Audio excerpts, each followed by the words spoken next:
Hey guys, Ken here at Epic Treasure. Welcome back to the channel. Well, I wanted to share something on this video that we all experience as eBay sellers. You can't help it if you're going to be serious about selling, and that's lowball offers and how you handle it. I had one recently and I wanted to share just kind of how I handled it, because I handled it a little bit differently than I normally do. So what happened was at about 1 a.m. this morning, I was laying in bed and all of a sudden I heard my phone go ching. And I have my phone set to where when I make a sale, it cha-chings, and when I get an offer, it cha-chings. Well, I didn't know which it was, so I kind of picked up the phone and looked at it, and I realized it was an offer, and it was a lowball offer. Okay, I'm like, oh, okay, here we go.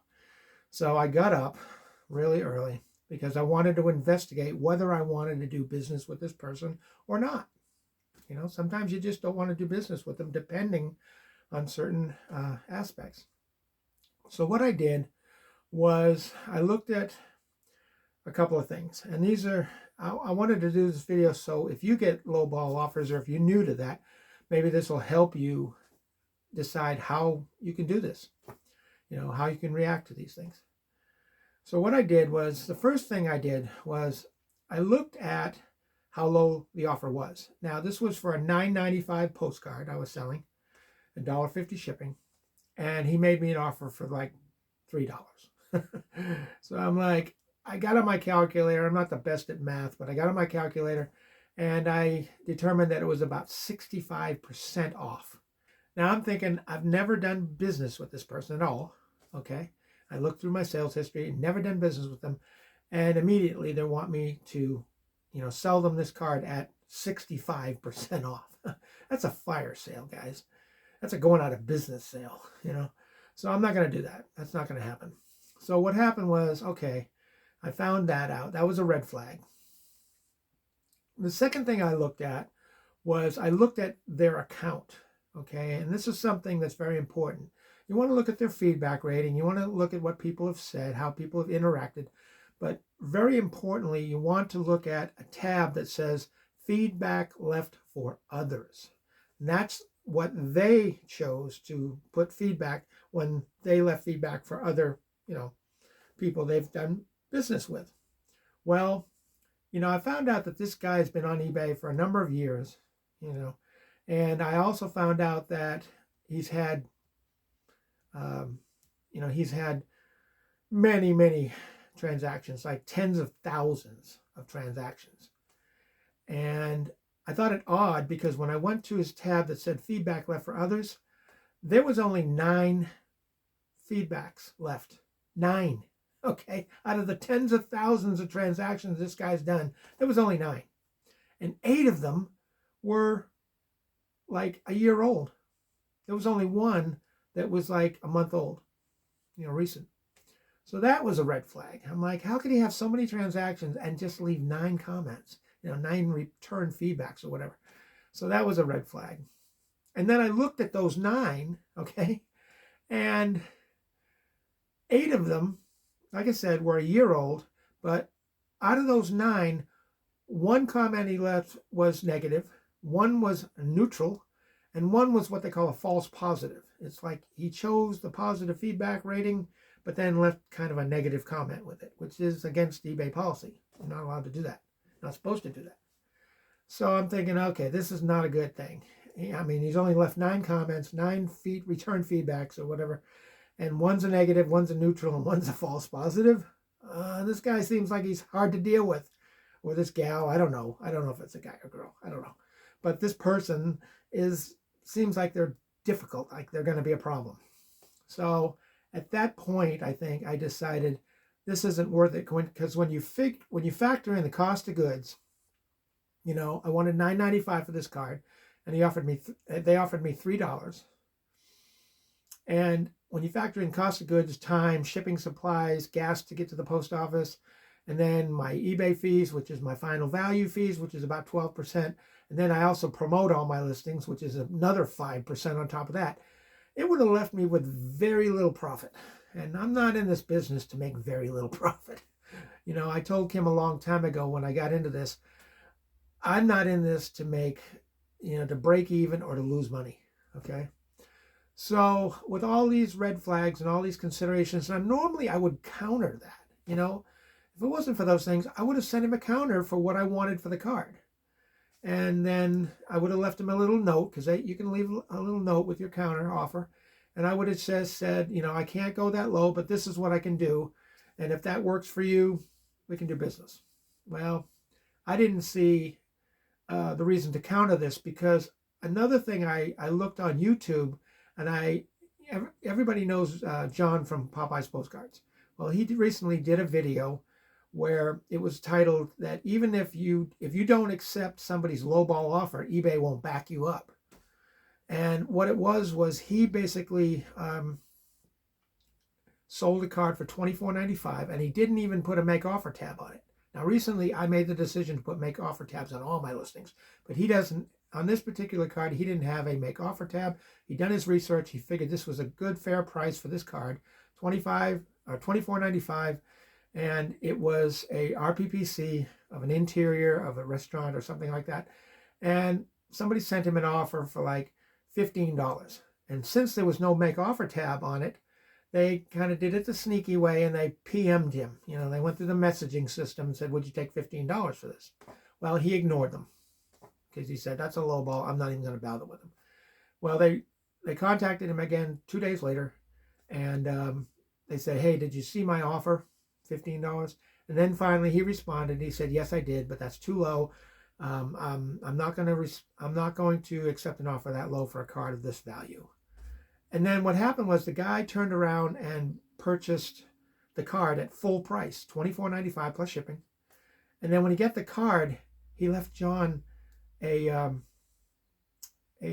neutral feedback and all these wild claims about how he was hard to deal with, and all this negative stuff. And of course, John responded back with the truth. But when he went to eBay to have that comment removed because it was retaliatory, eBay wouldn't do it, because they said it was a bad buyer experience, so they sided with the buyer, unfortunately. But the thing is, guys, you have to make a determination as to whether somebody you're willing to do business with them, or if they're going to be a problem. And I just kept seeing all these red flags, coming up, that if I did that, if I sent this guy a counter offer, and let's say he even accepted my counter offer and he gets the card, he might have sent me a neutral, just like he sent John one, that says, hey, this guy was difficult to deal with. He wouldn't give me more options. Well, and usually it's because they're upset because of the fact that they didn't get the lowball offer they originally wanted. Because some buyers are sellers, and what they'll do is they'll send out a bunch of lowball offers to everybody to see what sticks. And they figure because of our bad economy, people are desperate enough, they'll just accept any offer. Well, I would advise you to never do that, okay? Because what you do when that happens, you set a pattern, okay?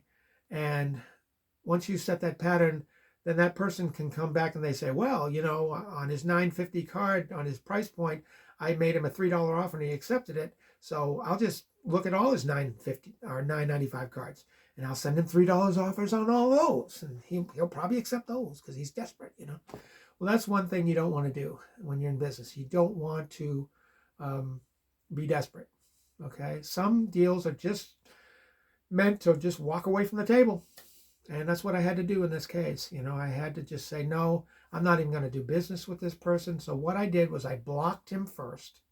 This is important. You block them first, and then you decline the offer. Because if you do it in the reverse order, what happens is they can come back 30 seconds later and make another offer on another card, or they can make a purchase on another card, and then you've got to go through that whole deal. I have it set up on my account to where if they're blocked, they can't bid on anything, they can't buy anything, they can't make an offer on anything, and they can't even contact me through the messaging system. I have all those, radio dials checked. So if they're blocked, they're just completely blocked. So that's why I block people first, and then I decline the offer so they can't come back on me. Now, I can't stop them from going to a separate account and coming back, but usually when that happens, there's a pattern there. What I'll do in that case is I'll compare the two accounts, and if I see the same city and state, I'll figure that's the same person. Because one thing I did notice on this whole ordeal was the fact that I got offer from a watcher.